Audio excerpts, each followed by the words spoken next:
हमने 2014 में वादा किया था कि अगर भारतीय जनता पार्टी को मैंडेट मिला तो हम सीए लाएंगे और 2019 में हम सीए लेकर आए। हमारे ही देश के लोग हमारे ही देश में निराश्रित बनकर रह गए। इससे बड़ा दुर्भाग्य और विडंबना क्या हो सकती है। हिंदू, बौद्ध, सिख, जैन जो शरणार्थी मेरे भाई बहन आए हैं उनको नागरिकता और सम्मान देने का कार्यक्रम है, अधिकार। मित्रों, आज मेरे जैसे समाज जीवन के कार्यकर्ता के लिए एक बहुत भावुक क्षण है, क्योंकि ये सीए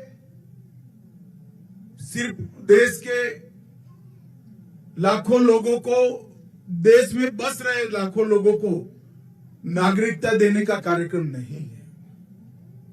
सीए देश में बस रहे लाखों शरणार्थियों को न्याय देने का और अधिकार देने का कार्यक्रम। और पास्ट में भारत सरकार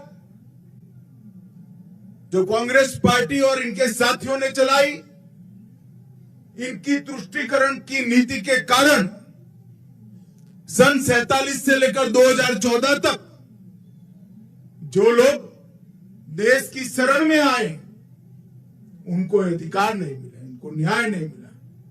उनकी प्रताड़ना पड़ोसी देशों में तो हुई, क्योंकि वो हिंदू थे, जैन थे, बौद्ध थे, सिख थे, मगर उनकी प्रताड़ना अपने देश में भी हुई, यहां पर भी हुई। लाखों करोड़ों लोग 3-3 पीढ़ियां हो गई न्याय के लिए तरसते रहे, मगर इंडी अलायंस की तुष्टीकरण की नीति ने इस शरणार्थियों को न्याय नहीं दिया और भारतीय जनता पार्टी के नेता नरेंद्र मोदी जी ने इनको न्याय देने का। मैं आज सीए के बारे में थोड़ा डिटेल बताना चाहता हूं कि सीए क्यों लाना पड़ा। किसी भी देश का विभाजन धर्म के आधार पर नहीं होना चाहिए, मगर भारत का विभाजन आजादी लेते वक्त धर्म के आधार पर किया गया। और जब भारत का विभाजन धर्म के आधार पर किया तब भयानक दंगे हुए, स्वाभाविक था होंगे, मगर विजुलाइज नहीं कर पाए। अभी 14 अगस्त को ही पूरे देश ने विभाजन विभीषिका दिन मनाने का काम किया है। भारत के करोड़ों लोग ये भूल नहीं सकते कितनी पारावार वेदना जो हिंदू, बौद्ध, सिख, जैन पाकिस्तान, अफगानिस्तान, बांग्लादेश में रहते थे उनको सहन करनी पड़ी।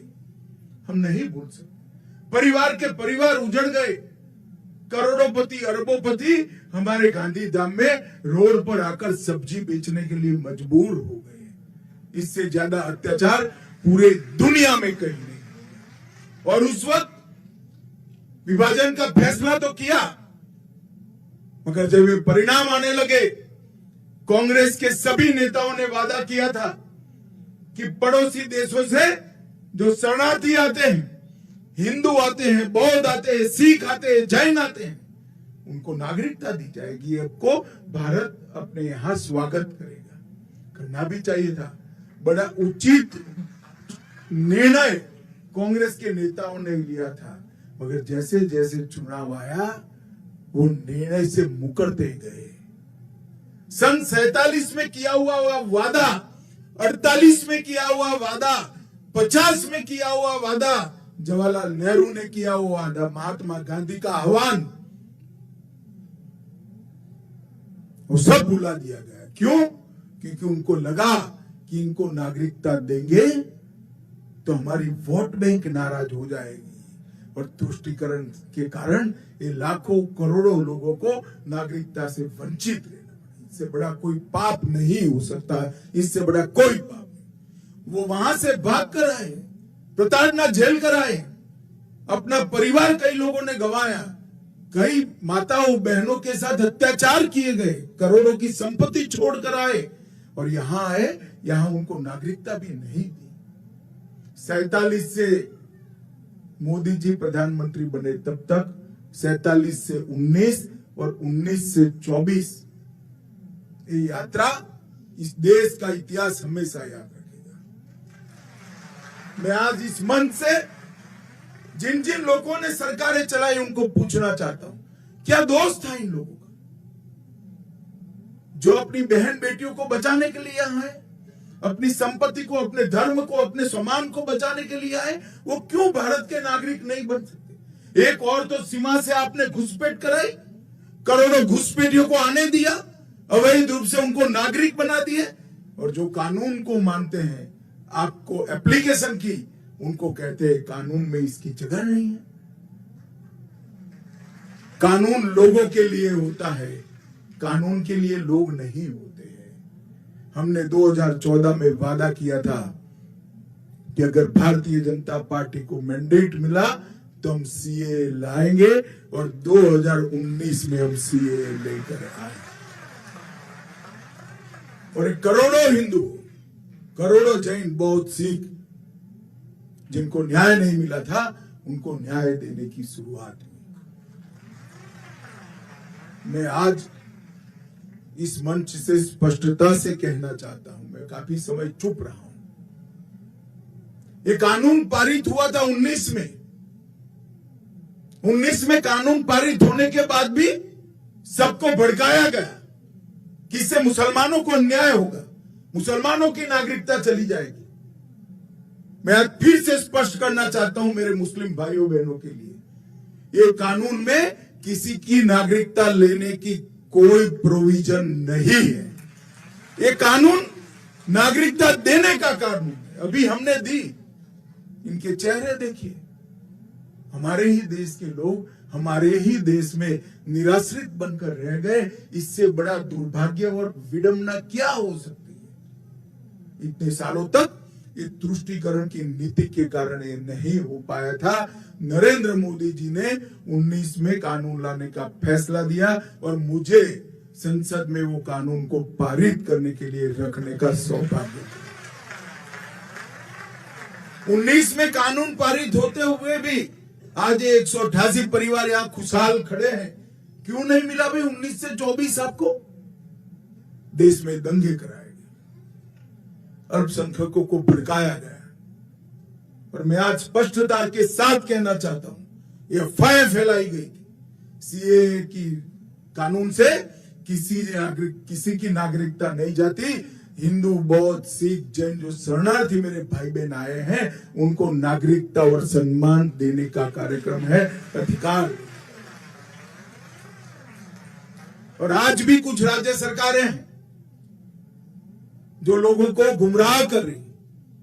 मैं आज मंच से देश भर के शरणार्थी भाइयों को कहता हूं कि आप बेझिझक एप्लीकेशन करिए, नागरिकता प्राप्त करिए, आराम से करिए। इससे पास्ट में अगर आपकी नौकरी है तो वो चालू रहेगी, आपका मकान है वो आपके नाम पर ही रहेगा, आपके सारे काम जो है वो रिट्रोस्पेक्टिव इफेक्ट से सुधारने की। इसमें कोई क्रिमिनल केस का प्रोविजन नहीं, सबको पार्डन दिया गया है। और पार्डन इसलिए लिया है कि सरकार के कारण ये देरी हुई, आपके कारण नहीं हुई। मैंने अभी बहन को पूछा कब आई आप, तो 95 में आई। 95 से अब तक किसने देरी की? वो तो तुरंत चाहती थी मैं भारत की नागरिक बनूं, मगर किसने नहीं बनने दिया? सरकार ने कहा। इसीलिए सिटीजनशिप अमेंडमेंट एक्ट लाना पड़ा। और आज मुझे बड़ा दिल में बहुत संतोष है कि मेरे ही राज्य में आज 188 परिवार मां भारती के परिवार बनकर, हमारे भाई बहन बनकर, हमारे साथ सम्मान के साथ। और मैं आज अपील करना चाहता हूं देश भर के शरणार्थी भाइयों बहनों को, कोई भी गुमराह करे, कोई भी पार्टी करे, मैं पार्टियों का नाम नहीं लेना चाहता, मगर आप मत मानिएगा।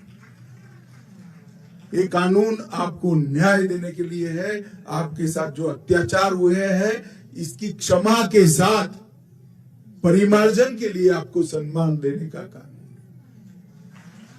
जो विभाजन की विभीषिका को झेले हैं और बाद में भी जो वहां रहे। आज हमें पूछते थे संसद में मुझे विपक्ष के मित्र, क्यों ये कानून, क्यों ऐसा? मैं आज उनको कहना चाहता हूं, जब विभाजन हुआ तब बांग्लादेश में 27% हिंदू था, 27%, आज 9% है। कहां गया? जबरन धर्म परिवर्तन कराया गया है। 27% हिंदू था, या तो वो यहां आए, शरण में आए, या धर्म परिवर्तन कर। क्या उनको अपनी इच्छा के अनुसार अपने धर्मों में जीने का अधिकार नहीं है क्या? अगर पड़ोस के देश में अपने सम्मान के साथ जी नहीं सकते, हमारी शरण लेकर आते हैं, तो हम क्या करेंगे? हम मूक दर्शक बनकर बैठ नहीं सकते। ये नरेंद्र मोदी सरकार है, आपको न्याय मिलेगा और जरूर। 26 वर्षों में 17,000 से अधिक डॉक्टर बना चुका बिहार एवं झारखंड के छात्रों एवं अभिभावकों के बीच सर्वाधिक विश्वसनीय एवं लोकप्रिय संस्थान गोल, नेशंस लीडिंग इंस्टीट्यूट। हमारा विश्वास गोल के साथ।